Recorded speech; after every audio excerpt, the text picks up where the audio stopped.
ရွှေလင်းယုံရတနာကုံမြင့်ကျောင်းမုတ်ဦးဖွင့်ပွဲမုတ်ဦးကုသိုလ်ရှင်ကိုကဲ့မမောင်နတာဝင်းလိုက်တကားကုသိုလ်ရှင်ကိုအောင်စိုးသိမ်းမဆုစုလိုက်မိသားစု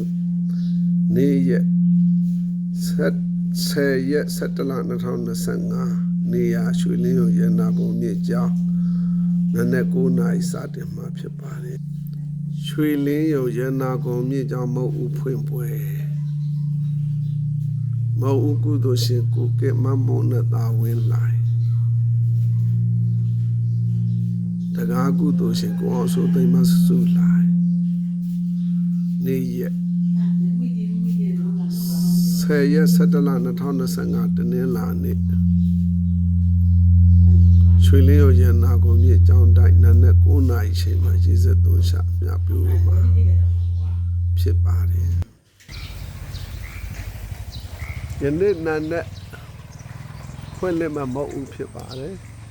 ရွှေလင်းယုံရတနာကုံမြင့်ကျောင်းရွှေကျင်နိကာယသာသနာသက်2569ခုကောဇာတက္ကရာ1389ခုနှစ်မှာဖွင့်လှစ်မှာဖြစ်ပါတယ်ငလျင်တန်တဲ့မုတ်ဦးကြီးပြန်လည်ပြုပြင်ခြင်းဖြစ်တယ်မုတ်ဦးကပီးမော်ကုံရွှေလင်းယုံဆရာတော်ကြီးအားဦးထိပ်ပန်းစင်လျက်ကွယ်လွန်သူကျေးဇူးရှင်အဖွာတော်တောင်းနှစ်ဖခင်ကြီးဦးစော်မြင့်စိုးတို့အားရည်စူး၍ဦးငိမ့်ချမ်းခေါ်ကိုကဲ့စနီးတော်မုံနတာဝင်းလှိုင်တာမောင်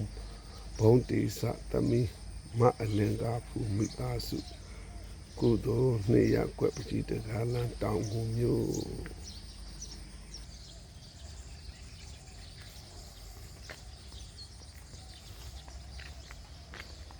ရွှေလင်းယုံဆရာတော်ဖျားရဲ့မူလပင်မရတနာကုံမြင့်ကျောင်းတိုက်မုတ်ဦးကြီးငလျင်တန်တဲ့လို့ပြောကြပြန်လည်ပြုပြင်ခြင်းပြီးဆုံးခြင်းဖွင့်ပွဲအခမ်းအနားဖြစ်ပါတယ်မူလပထမမုတ်ဦးမှာရှိတဲ့နေရောနဲ့ကမ္မထာနာဘောဓိကျောင်းတိုက်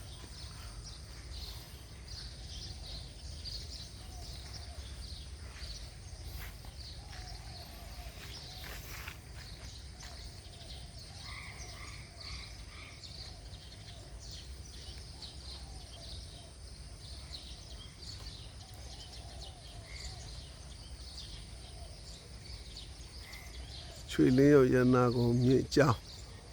သာသနာတက္ကရာ2521ခုကောဇာတ1340ခုမှာစတင်ပြီးဒီကျောင်းတိုက်ကြီးကိုတည်ဆောက်ခဲ့ဖြစ်ပါတယ်ဆရာတော်ဘုရား